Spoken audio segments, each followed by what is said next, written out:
Hey there. I hope you're doing great. And today I am live talking all about yoga for busy moms and conscious living with Naomi Gottleib Miller. She was on our podcast today talking all things yoga and family and fitting it all in and trying to stay healthy. So we're waiting for her to join. And hey, Dusty, how are you? Nice to see ya. And so she is joining us from Florida. So we're just waiting for her to come online. And we're going to have a little catch-up chat. So if you go to the Connect with Sheila Botelho podcast, you'll see today the most recent episode that is up is with Naomi. And we spoke a little while ago, and she just shares her experience all about what life has been like from when she first began starting the path along the yoga journey, basically. And it helped her heal some really important times in her life. Hey there. If you want to just, there you go. I'm just about to add you. Yeah, so maybe she can share a little bit more about that and how things are going for her now on her journey. Hey, why are you wearing a hat in Florida? What is going on? It's cold in Florida today, which means it's like 55 degrees or something. So. Well, it's colder up here. I mean, not that much colder, but I have been actually to the Florida Keys and it has been really cold. So, okay, I believe you. I know you're just not trying to make me feel better by wearing a hat. No, I will say I was outside earlier teaching and I wore my hat the entire time that I taught a yoga class because it keeps your head warm. I was wearing my tank top teaching, right? Because I got warm enough and I was like sweating in my, like my hoodie sweater. And, but I didn't take my hat off because, I can be in a tank top and wear a hat and be like, yes, this is fine. It's kind of like me with neck and ears. They are the things that need to be covered. Arms can be bare, but I need neck and ears covered.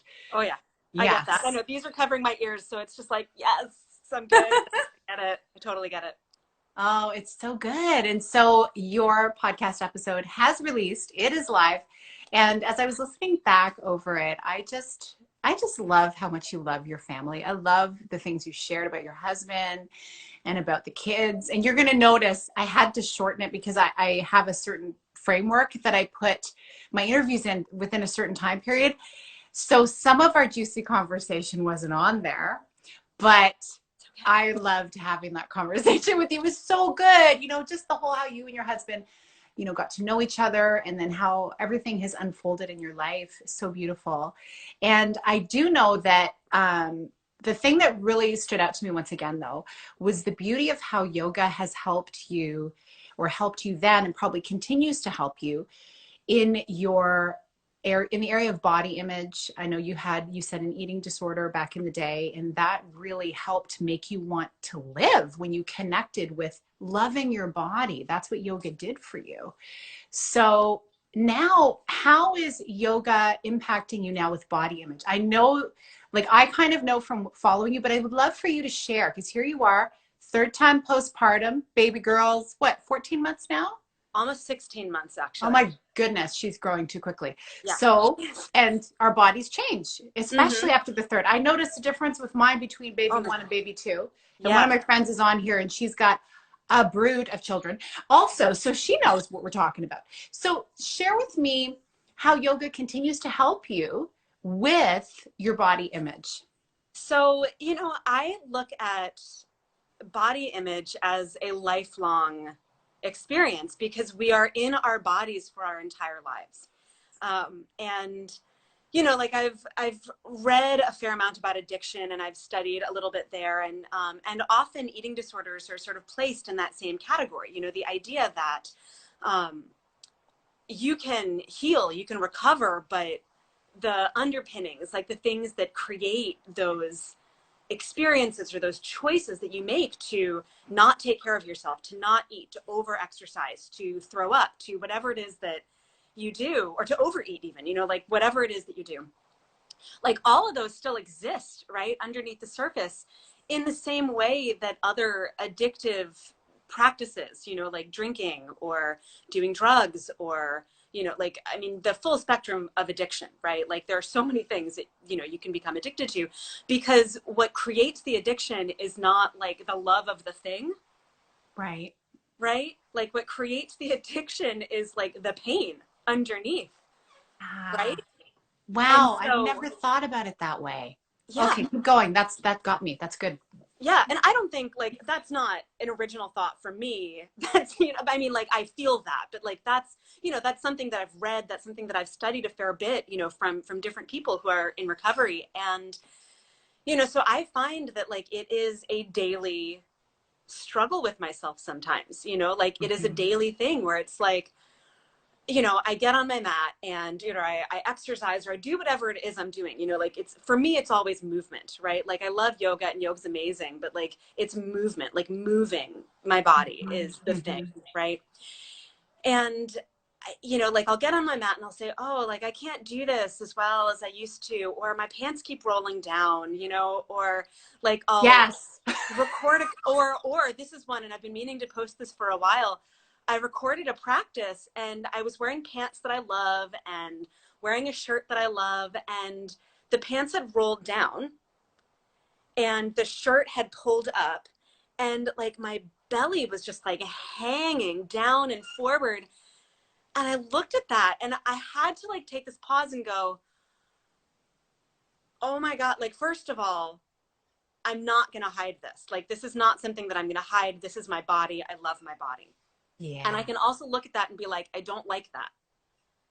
You can hold And both at the same time. right. And why don't I like it? What is it about it that I don't like? Like, I had to dig into it a little because I was like, I know that when I was doing that, I was engaging my core. I know when I was doing that, I like, and I feel stronger than I ever have, like after my third baby at 39. Like, I feel stronger than I ever have. So, like, what is it about that that I don't like?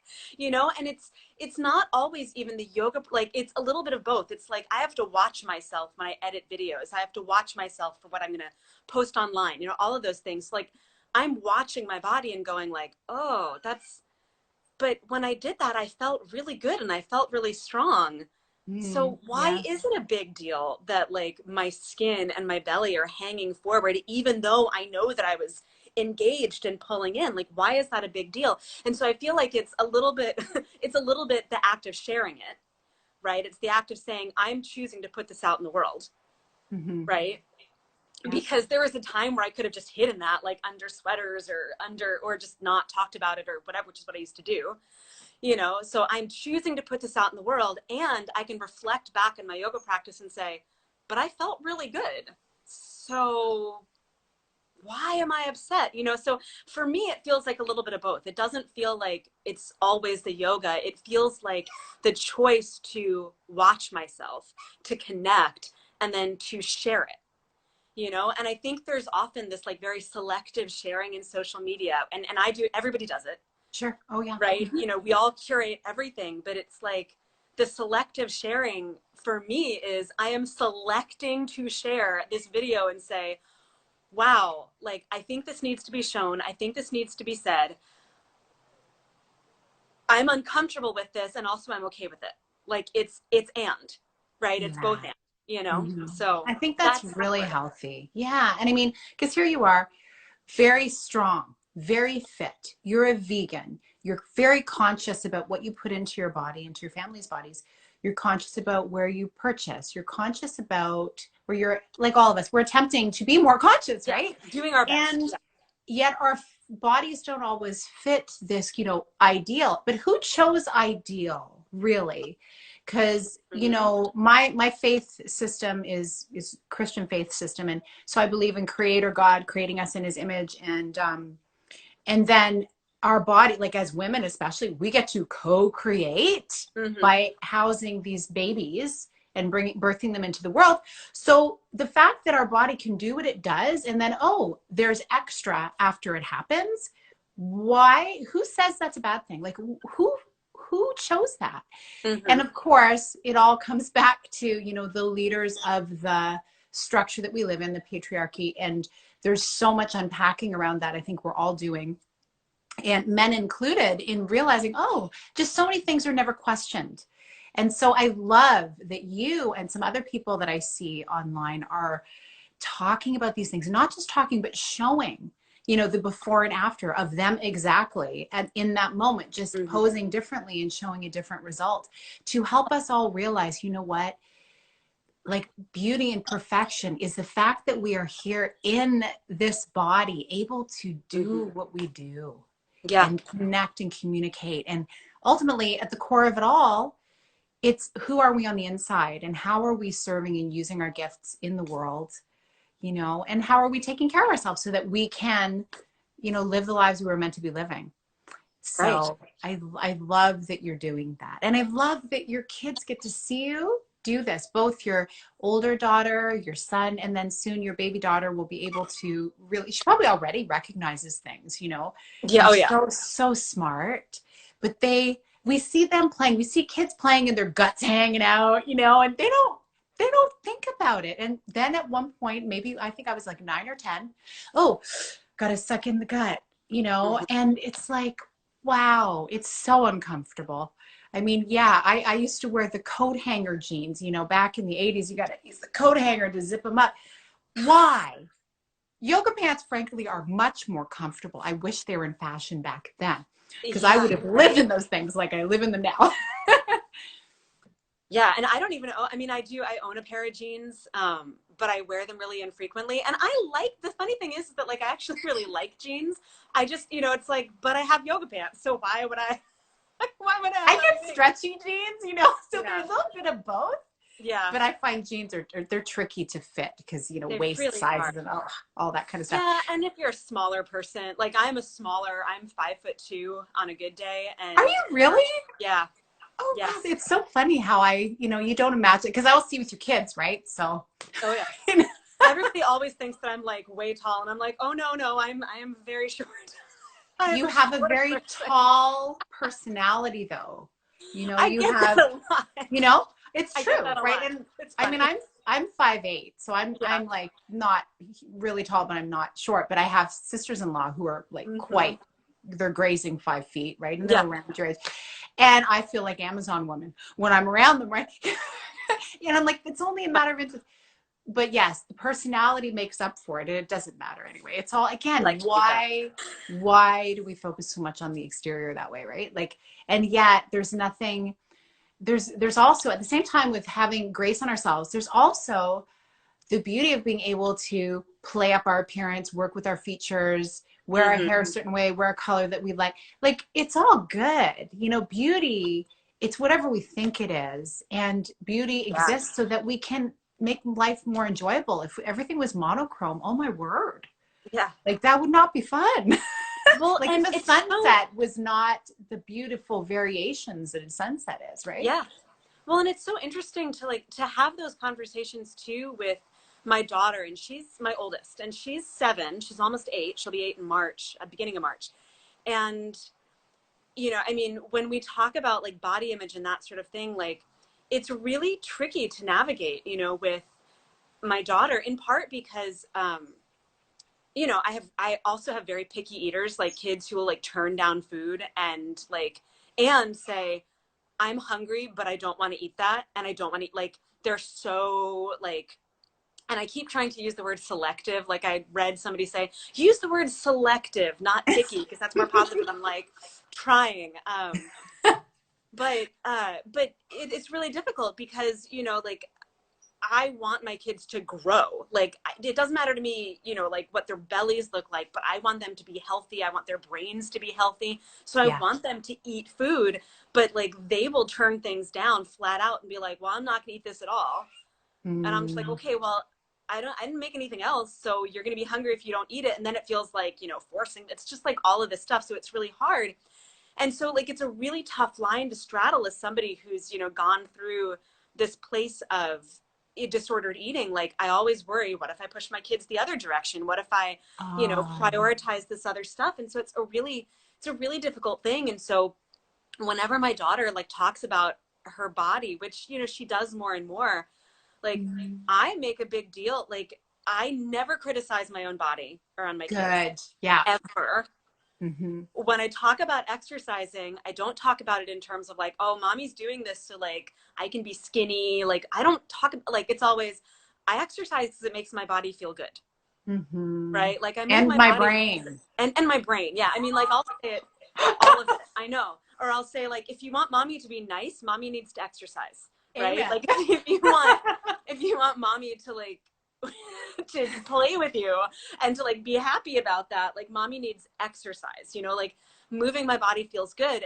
And so I try to like frame it in terms of like, I do this to feel strong, to feel healthy, to feel good in my body. This is not like so that my body looks a certain way. This is, it makes me feel good, you know? Mm-hmm. And so I really try to frame those conversations around like, you know, this is to make me, it's never, you know, or my son, my kids have done this multiple times, my two older kids, you know, they'll always be like, mommy, it looks like there's a baby in your belly. And it's really triggering for me. Like I've had people, like grown adult people say that to me, like less lately because I'm not, you know, like pandemic. So like I'm not out teaching in classes or teaching in public, but after my son was born, you know, I mean, even God, like even when he was 2 years old, like, you know, I would have people say to me like, oh, when are you due? You know, or like they say like, oh, you know, like what a cute little baby belly or, you know, whatever. And I was like, I'm not pregnant. Oh, I know. It's happened to me before too. Usually with a friend's like older aunt or something. And they're like, oh.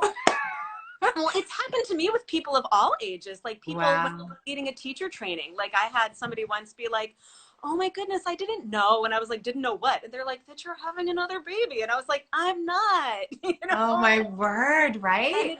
You know, it's so hard. And like with adults, I can be like, that's inappropriate. And I don't always, but I've talked about this a lot publicly and on social media and all of that to say like, if you don't know, don't say anything. Like until it's basic, you know? And as a tangent, and then I'll get back to what I was going to say, like I actually got in trouble once for criticizing a social media influencer for using like saying, is it a baby, is it a breakfast burrito or is it a baby when she was announcing her pregnancy? Oh. And I was like, and I really should have like sent her a direct message, like instead. So like, I didn't do it in the best way. Okay. I could have done it better. But my point was like, we don't need to make pregnancy announcements about our bodies. Like there are so many creative ways to announce a pregnancy that do not involve being like, am I just kind of fat? Or you know what I mean? Like we don't have to have that be a part of the conversation ever at all, you know, because that allows people to then say to you, oh, are you pregnant when you're not, because there's the assumption, right? So like, I've been on this, like, I mean, I lost followers. Like I lost like 20 or 30 followers because like this person is very well known in the yoga world and very well loved. And, you know, and people called me, got super angry at me about that. And I was like, I'm not angry at her for having a baby. I'm not angry at her for being for pregnant. I'm angry at her for being insensitive and for not using, you know? Yeah. I mean, and imagine if someone has that same shape right now. Yeah. And they've lost a child. Would that be triggering? Right. Right? Like, you know, we can't think through absolutely every single scenario and get it right all the time. We're not going to. We're just out there taking messy action. However, hopefully we are becoming more aware of the things we say and the way we say things. And it's a daily practice. I know I'm sticking my foot in my mouth, right, left, and center, all over the place, you know? And of course, coming from my faith practice too, like because I'm in the wellness world and I'm talking to all kinds of people, you know, it's, you know, some people might be feeling like, ooh, I don't know, should you be talking about this or that? And I'm thinking, you know what? We're grown adults on this channel and we get to choose, imagine. And because we're looking at things and we have, like, I love the fact that on my son's soccer team in Toronto, he's one of the few white players. There's such a beautiful array of cultures. So, and there's a few soccer moms I see on for his team, but usually it's the soccer dads who are there. And we're chatting and it's all different cultures and I'm learning so much, right? I'm not going to be like, ooh, you're not like me, I should go over there and be alone. Like what? Like what fun is that? How are we learning? How are we connecting? You know, I mean, gosh, Yeah. it's the joy of life is being curious Yeah.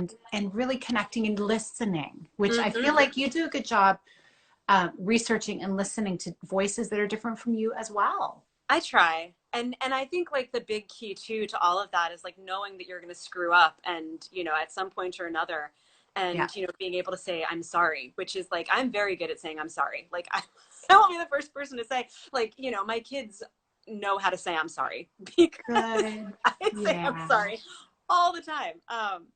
Yeah. So but and it's, you know, and it's true, like I think that, you know, within that messiness, like if you're not willing to get into the mess, if you're not willing to do that, like there's no way that you can learn. Like you can't, you know, like you can't keep yourself separate from things and also learn, you know, like that's not it. And so I think that's a really big deal. And sort of separately, like going back to what I say to my son, like when my son said, like, is there a baby in your belly, mommy? I was like, no, no baby, no more babies.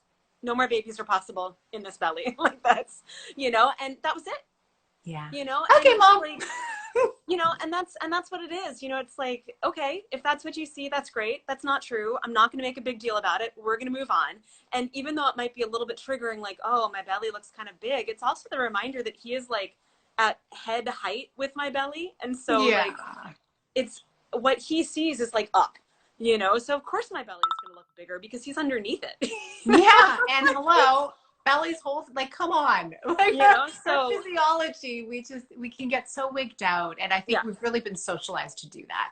You know, my goodness, I started reading magazines with, you know, like Shape magazine. I think I started reading when I Mm-hmm. was like way before my teens. And I was really inspired by the before and afters. But I mean, what makes us pick up a magazine? Ooh, I could have a body like that. It's like, Yeah. well, meanwhile, I had no idea, but peers of mine were jealous of the body I had. I'm like, Yeah. really?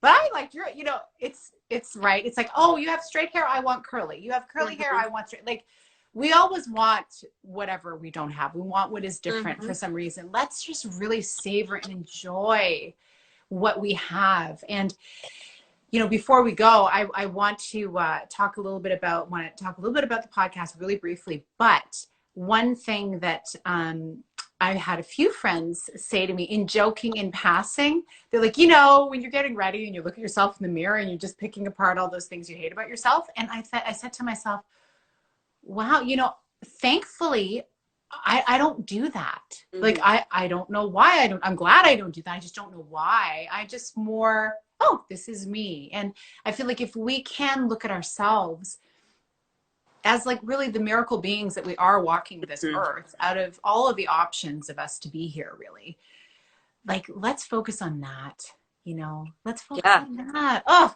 this is so good. I wish we could stay much longer, but I have to take my son somewhere. But I do want, dang it, no, it'll be great. We'll have great car chat. But I want to just remind everyone who's watching to check out Naomi's full conversation about her yoga experience, what got her into the world of yoga, and how she practices now, how she teaches and leads moms into loving their bodies more and also being able to have grace on themselves to do whatever form of practice feels good to them. That was probably one of my most favorite parts of our conversation. So go check it out at the Connect with Sheila Botelho podcast, wherever you listen to podcasts, and make sure that you follow Naomi at Conscious Healthy Mama. And her website is conscioushealthymama.com. I will have links once this later uploads. I'll have them all put below. And Naomi, thank you so much for coming here after your other yoga practice to spend time with me. And My I look pleasure. forward I to love chatting it. I soon. love talking to you.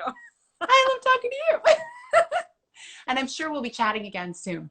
So enjoy Definitely. your day. Enjoy your loves. If I don't talk to you before Christmas, though, have a beautiful season. I know you're celebrating Hanukkah right now, correct? Yes. Yeah. It ends on the weekend?